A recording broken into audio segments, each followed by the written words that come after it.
মৃত্যুপুরী Mount Everest Himalaya পর্বতমালার সর্বোচ্চ শৃঙ্গ, যার সাক্ষী হয়ে আছে ছড়িয়ে ছিটিয়ে থাকা ২০০টিরও বেশি লাশ। তবুও কেন মানুষের এভারেস্ট জয়ে এত আগ্রহ?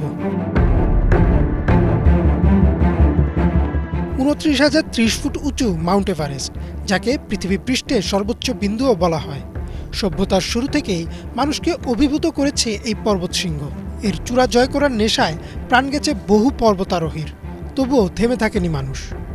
১৯৫৩ সালে এডমন্ড হিলারি ও তেনজিং নরগে প্রথম আরোহণ করেন এভারেস্ট। কিন্তু কখনো কি ভেবে দেখেছেন কেন এভারেস্টের চূড়ায় ওঠা মানুষের জন্য এত কঠিন? এভারেস্ট আরোহণের প্রথম চ্যালেঞ্জ হচ্ছে এর বিশাল উচ্চতা। সমুদ্রপৃষ্ঠ থেকে ৮,০০০ মিটার উঁচুতে অক্সিজেন মাত্রা এতই কম যে তা মানবদেহের জন্য চরম হুমকি। যদিও আরোহীরা সাথে রাখেন অক্সিজেন সিলিন্ডার, কিন্তু যে কোনো সময় তা ফুরিয়ে বা নষ্ট হয়ে যেতে পারে। এভারেস্টে আরও একটি দুর্নাম রয়েছে এর তীব্র আবহাওয়ার কারণে।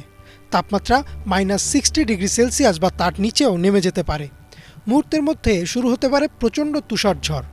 মে মাসের শেষের দিক থেকে জুনের শুরুতে কিছুটা সময় অনুকূল আবহাওয়া পাওয়া গেলেও দ্রুত পরিবর্তন হতে পারে তাও। যদি এই উচ্চতায় কোনো আরোহী অসুস্থ হয়ে পড়েন, তাহলে ঘটে আরও এক বিপত্তি। উদ্ধারের জন্য হেলিকপ্টার থাকলেও পর্বতের এমন কিছু জায়গা রয়েছে যেখানে হেলিকপ্টার নামানোর কোনো সুযোগ নেই। অনেক সময় দেখা যায় আরোহী মৃত্যুবরণ করলেও তার লাশও ফিরিয়ে নিয়ে আসা সম্ভব হয় না। ক্লাইম্বিং কমিউনিটির মতে এভারেস্ট জয় করতে গিয়ে মৃত্যু হয়েছে ৩০০রও বেশি মানুষের, যার মধ্যে ২০০টিরও বেশি মৃতদেহ এখনও সেখানেই রয়ে গেছে।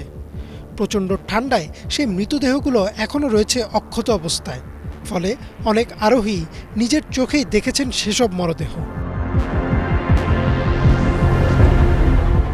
উচ্চতা বা আবহাওয়াকে জয় করা গেলেও আরও একটি বিষয় রয়ে যায়, সেটা হচ্ছে আরোহীর শারীরিক ও মানসিক সক্ষমতা। এভারেস্টে ওঠার জন্য প্রয়োজন প্রচণ্ড রকমের শারীরিক ও মানসিক ফিটনেস। চূড়ায় ওঠা থেকে নেমে আসা পর্যন্ত সময় লাগতে পারে কয়েক সপ্তাহ। এই কয়েক সপ্তাহ প্রচণ্ড ভারী ব্যাকপ্যাক সাথে নিয়ে উঁচুতে ওঠা কতটা ভয়াবহ তা আর বলার অপেক্ষা রাখে না। ছোট্ট একটি ভুলের কারণে সেই সাদা তুষারের মধ্যেই হতে পারে সমাধি। তবুও এসব চ্যালেঞ্জ মোকাবেলা করে বহু পর্বতারোহী অসীম সাহসিকতার মাধ্যমে জয় করেছেন মৃত্যুপুরী মাউন্ট এভারেস্ট। ৪ জন বাংলাদেশি ইতিমধ্যেই জয় করেছেন এই পর্বতশৃঙ্গ। পঞ্চম বাংলাদেশি হিসেবে আজ ১৯ মে সকাল ৮টা ৪৫ মিনিটে এভারেস্ট বিজয় করলেন বাবর আলী। তার এই অসীম সাহসী অভিযানের জন্য বাংলাভিশন পরিবারের পক্ষ থেকে রইল শুভেচ্ছা। ইমরান মাহমুদ, বাংলাভিশন।